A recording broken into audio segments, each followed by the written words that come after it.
하나님이 주신 말씀으로 믿고 이 말씀을 준비하여 나누오니 성령님 역사하셔서 말씀을 전하는 종이나 말씀을 듣는 성도들이 함께 하나님의 음성 듣도록 주장하여 주시옵시고 역사하여 주시옵소서. 예수님의 이름으로 간절히 기도드리옵나이다. 아멘. 옛날에 여러분 한자로 이렇게 유모하는 게 있었습니다. 제가 한번 여러분께 한자 몇 개를 보여드리겠습니다. 한번 스크린을 보세요. 이게 무슨 자입니까? 이 우물정자죠. 영어로는 샵이라고 해가지고 이렇게 써두는 우물정자죠. 그런데 여기에 가운데 점이 하나 찍히면 무슨 자일까요? 생각해보세요. 우물에 요게 퐁당퐁 썰렁하죠. 우물에 돌이 빠졌으니까 퐁당퐁이랍니다. 그래서 또 하나 한 번 더 해봅니다. 자, 이건 눈목자죠. 눈목자입니다. 근데 여기에 그 다음에 줄이 하나 그어져 있으면 뭐예요? 한일자가 그어져 있으면 다 아는데 말 안 하는 거죠. 쌍꺼풀 쌍. 여기 눈 위에. 근데 요즘은 또 문신 문자라고도 합니다. 하도 눈썹에 문신을 새겨가지고. 자, 그러면 또 요건 뭘까요? 이거 입구자죠. 입구자죠. 그러면 이건 뭘까요? 입구자에 남자와 여자가 같이 들어있다. 요게 뻔할 뻔자랍니다.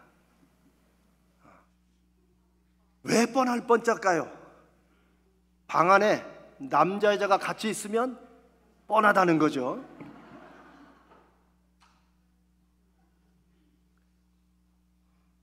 사람은 다 뻔하다고 생각을 합니다.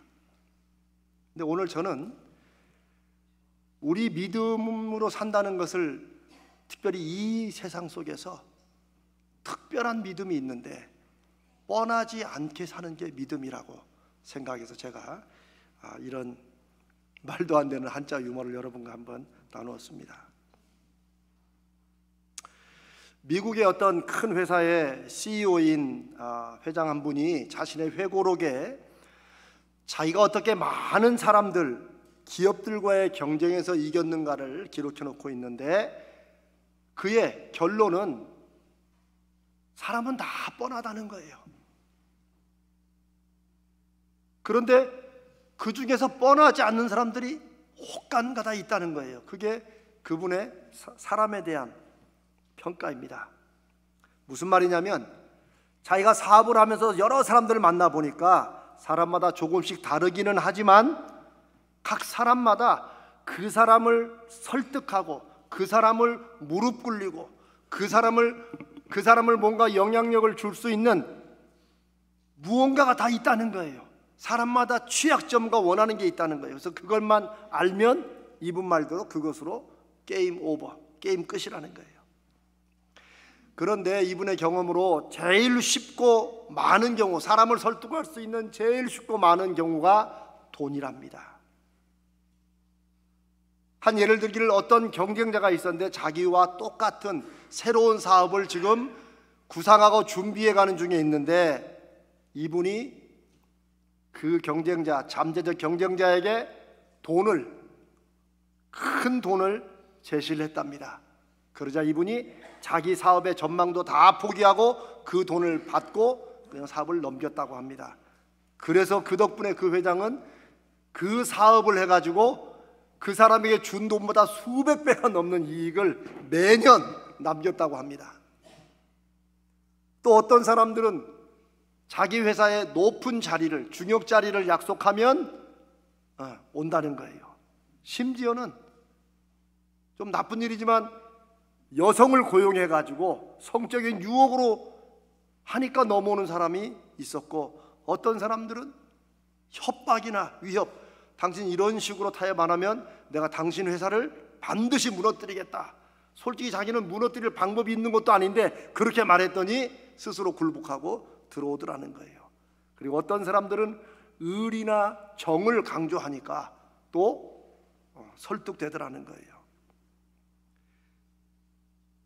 이분이 숱한 경험을 하면서 놀란 것은 사람들이 생각보다 자기가 포기하는 그 결과가 얼마나 큰지를 모르고 자기가 가지고 있는 게 얼마나 큰지를 모른 채 생각보다 작고 하찮은 것에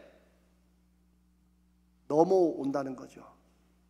이분은 그걸 사람마다 취약점이 있다고 얘기를 하더라고요. 그래서 그 취약점을 파악해서 그걸 건드리거나 그거를 좀 뭔가를 해주면 넘어온다는 거예요. 저는 이 책을 오래전에 읽으면서 그리고 오늘 설교를 위해서 여러분과 함께 나누면서 한번 저와 여러분이 한 번쯤 나는 무엇으로 잡을 수 있는 사람일까? 나는 무엇에 넘어갈까? 한번 우리가 우리를 알면 이길 수 있는 길도 되지 않을까 싶습니다. 그런데 이분이 모든 사람은 다 뻔한데 그 중에 혹간가다 정말 뻔하지 않는 사람이 있다는 거예요. 뭘 해도 안 넘어오고 설득 못하고 굴복시키지 못하는 사람이 있다는 거예요. 그래서 그런 사람들에게는 자기가 결국은 동업자로 자기의 큰 부분을 잘라가지고 동업자로 가는 쪽으로 이렇게 해서 했다고 합니다. 그런데 그런 사람들이 어떤 사람들이냐? 자기가 하고 있는 그 사업에 대해서 분명한 나름의 비전, 자기가 왜 하는가, 어떤 꿈, 이런 것이 확실한 사람일수록 설득하는 게 무엇으로도 설득하기 힘들다는 거예요. 그런데 여러분 아십니까? 성경이 안 믿는 사람들은 그걸 비전과 꿈에 대한 확신이라고 말하지만 성경은 믿음을 그렇게 말합니다.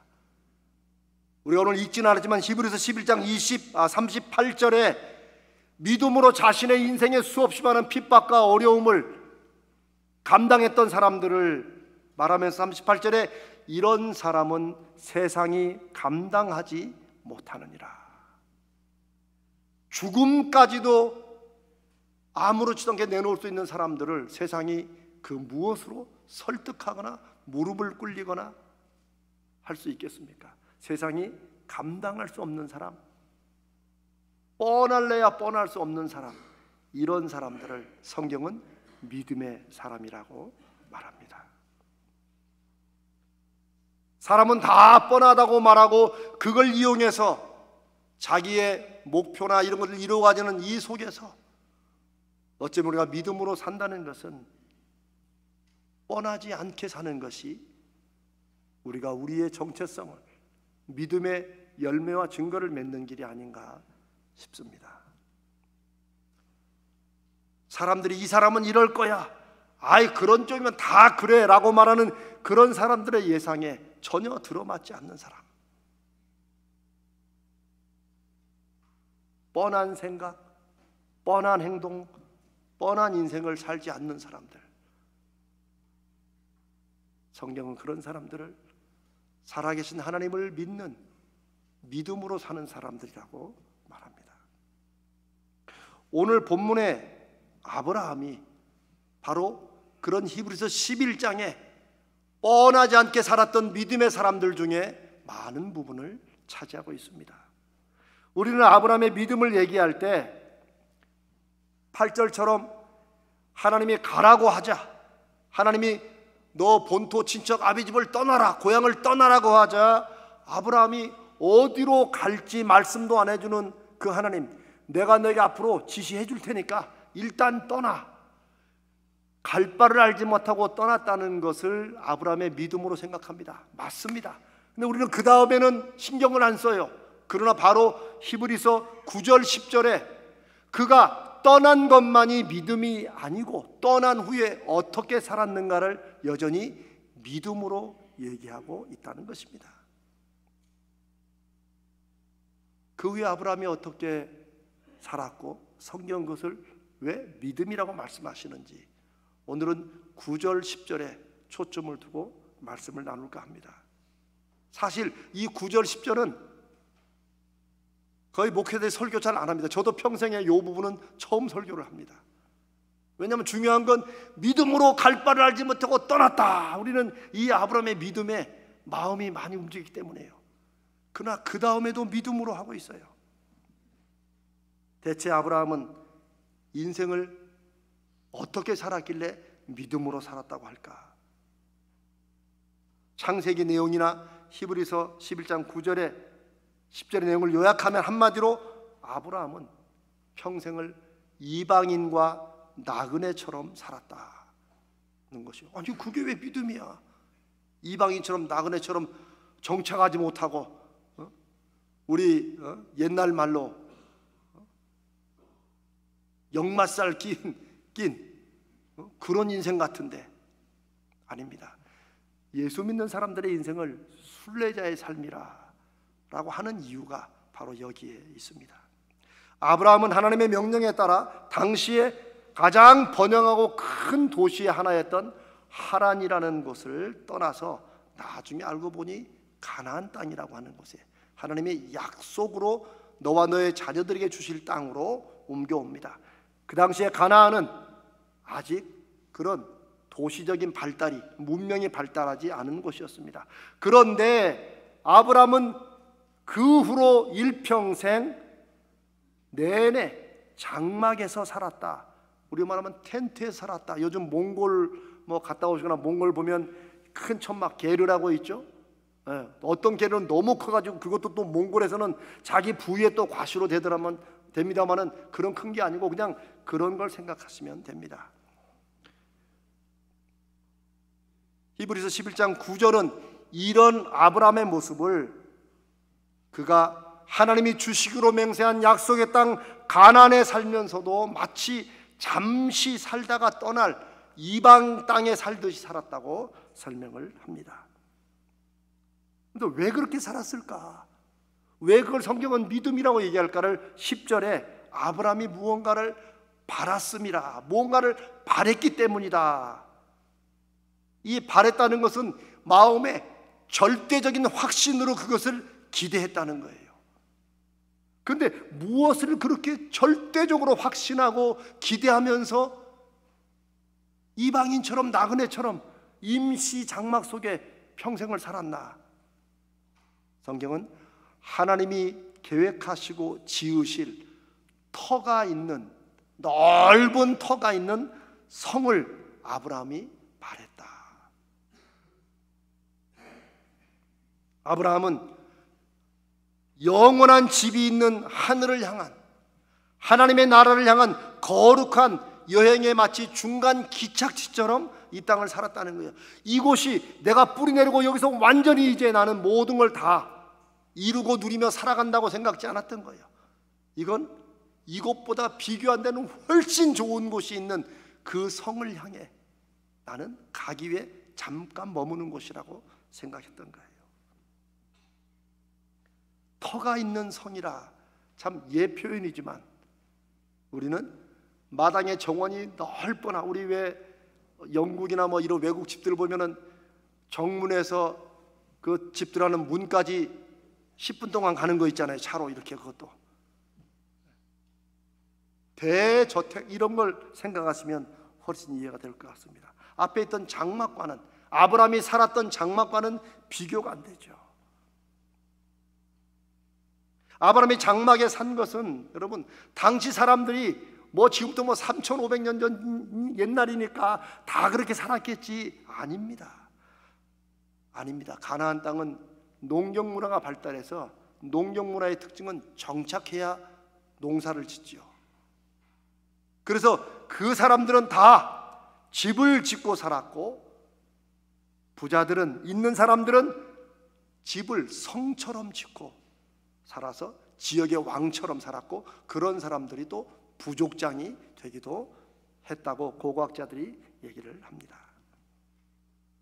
아브라함도 하나님의 축복으로 가나안 땅에 와서 충분한 그럴 만한 재산도 능력도 있었습니다. 그런데도 아브라함은 자신만이 아니라 자기 아들 이삭, 손자 야곱과 함께 계속해서 이 장막에, 텐트에 살았다는 거예요. 우리는 그냥 읽고 쓱 지나갔지만 사실 이 장면이 특이해서 이렇게 살았던 아브라함의 인생이 특이해서 히브리서를 기록한 사람은 그게 아브라함의 믿음이었다고 그렇게 기록을 한 것입니다. 왜 아브라함은 당시나 지금이나 뭐 돈만 있으면 충분히 능리망 되면 이 땅에서 마음껏 누리고 하고 싶은 것을 다 해보고 사람들의 과시도 하면서 살아가는 그런 인생을 살지 않고 왜 계속해서 마치 어디 떠날 사람처럼, 마치 없는 사람처럼 그렇게 초라한 장막에서 이리저리 옮겨 다니듯 살았을까요? 아브라함이 바라고 기대한 집은, 성은 이 땅이 줄 수 없는, 이 땅에서 지을 수 없는 영원한 터를 갖고 있는 성, 이 세상에 어떤 부자도 감히 지을 수 없고 그 누구도 꿈꿀 수 없는 특별한 성, 하나님이 계획하시고 하나님이 지어주시는 그 성을 아브라함이 바랬다는 거예요.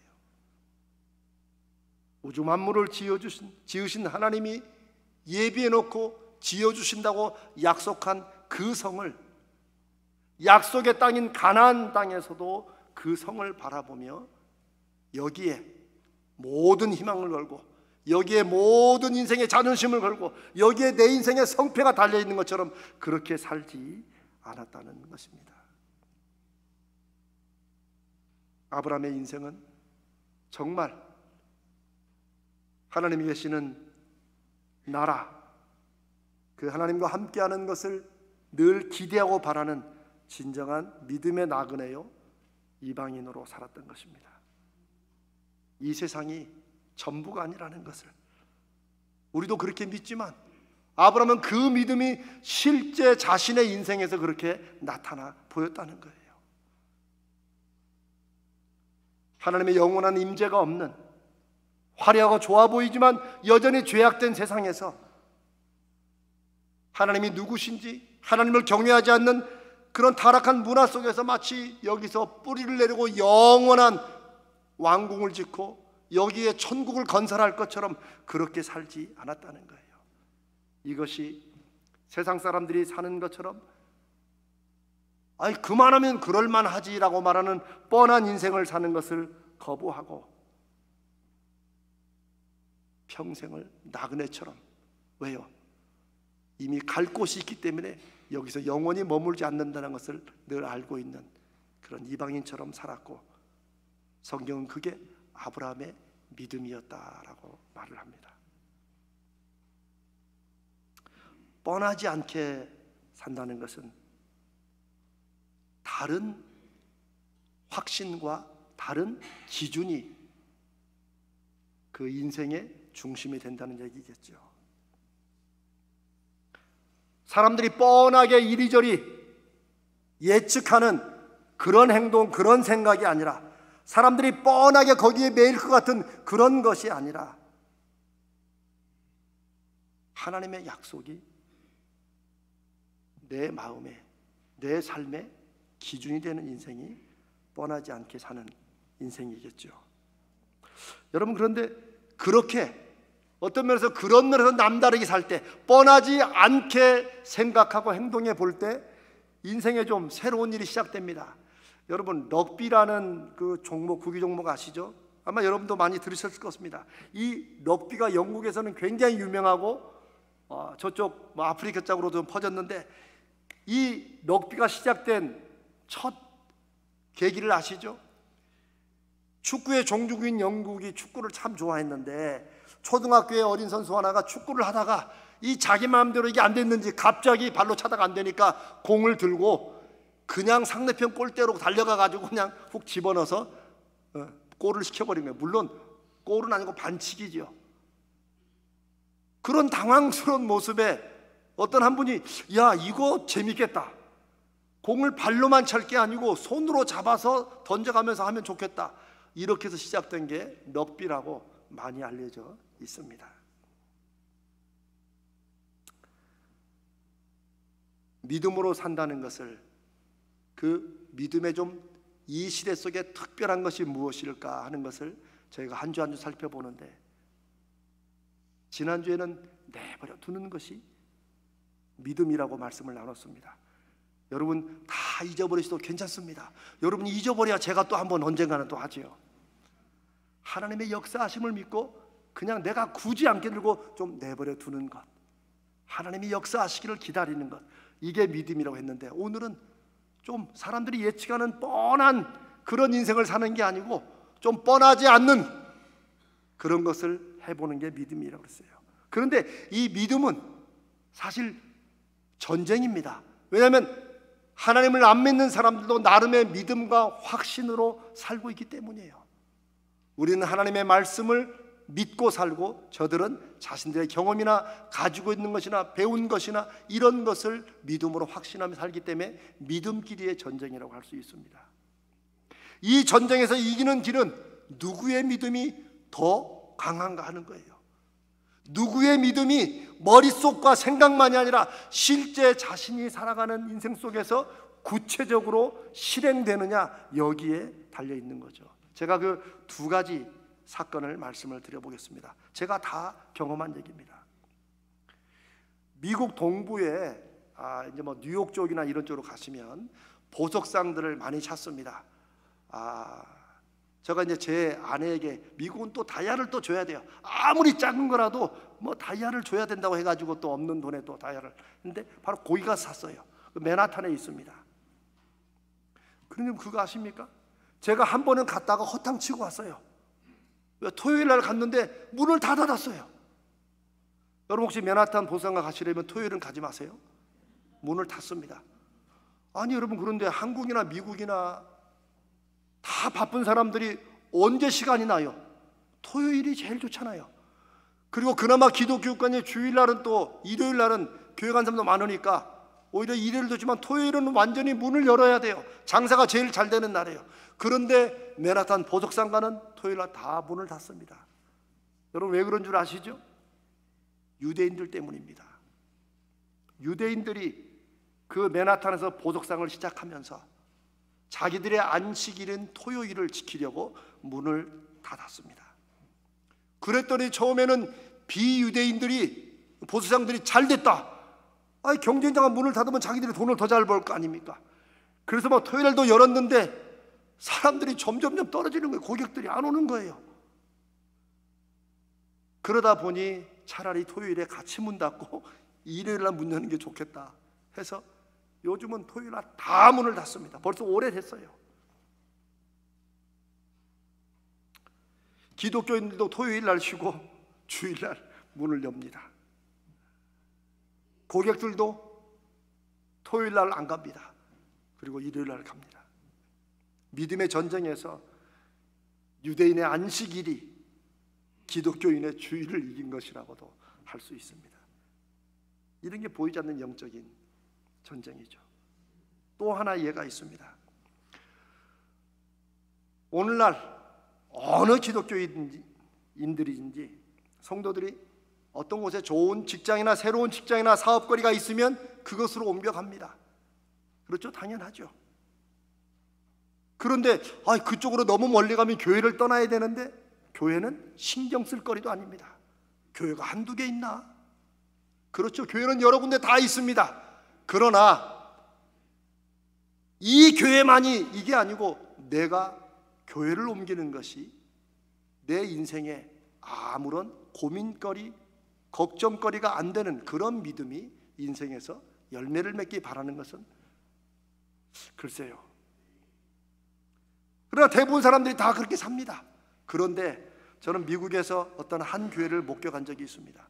미국의 어떤 교회는 미국 다른 지역에 이제 자기네 어떤 교회에 또 뭐 지교회처럼 이렇게 교회를 개척할 때 우리는 보통 교육자들 가정만 파송을 하죠. 교육자들은 어차피 그렇게 산다고 했으니까. 근데 이 교회는 교육자를 먼저 파송하지 않습니다. 교회 광고를 내면 교회 개척, 하나님의 교회를 새롭게 한다는 이런 것에 헌신된 성도들이 자기의 직장 사업을 거의 그만두고 그쪽 지역으로 가는 거예요. 그래서 5가정, 6가정 정도가 와요.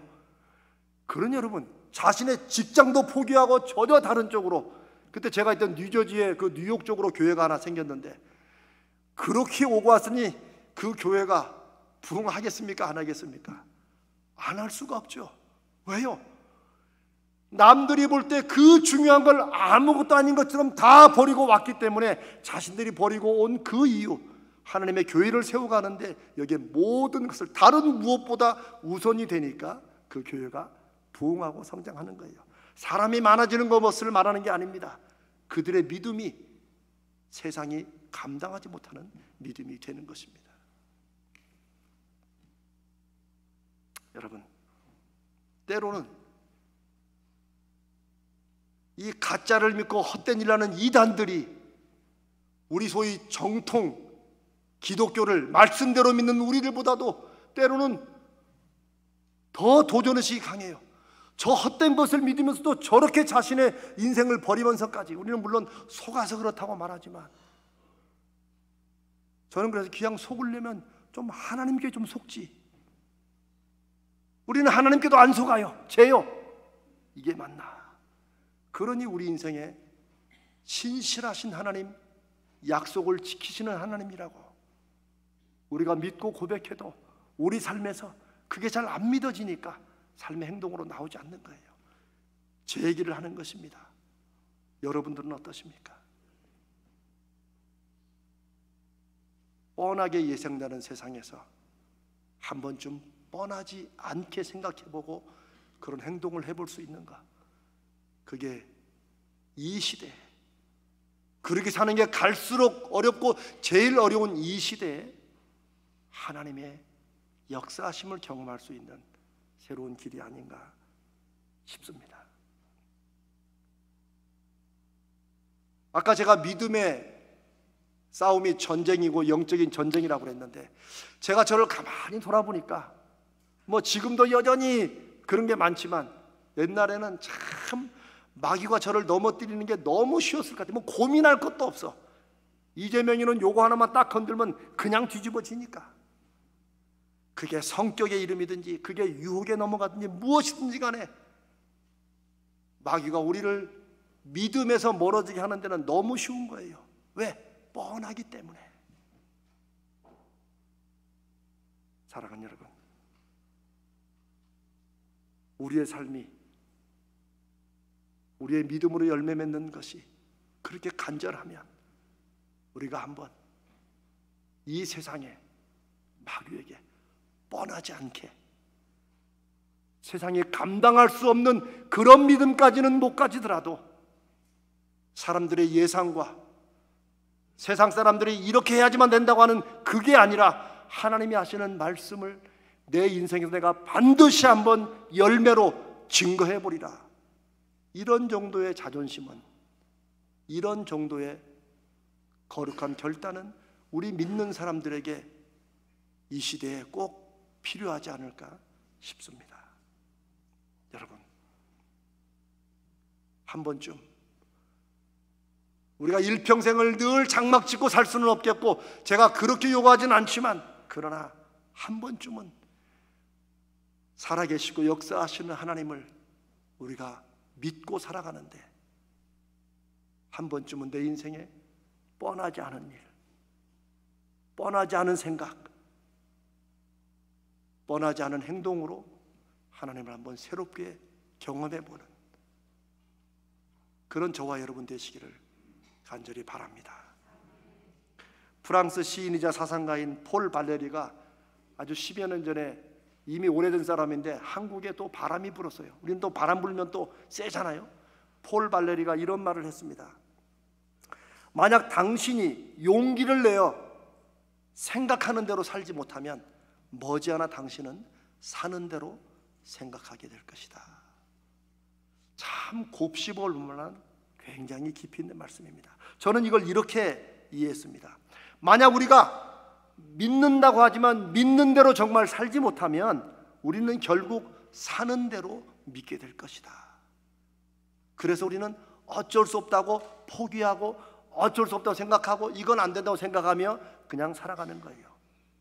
믿음은 믿는 대로 살아볼 때 그때 결과가 나타나는 것이라고 하나님이 말씀하시고, 그걸 살았던 수없이 많은 사람들이 이 성경에 기록되어 있고 오늘 우리가 나눈 아브라함이 그 중에 한 사람입니다.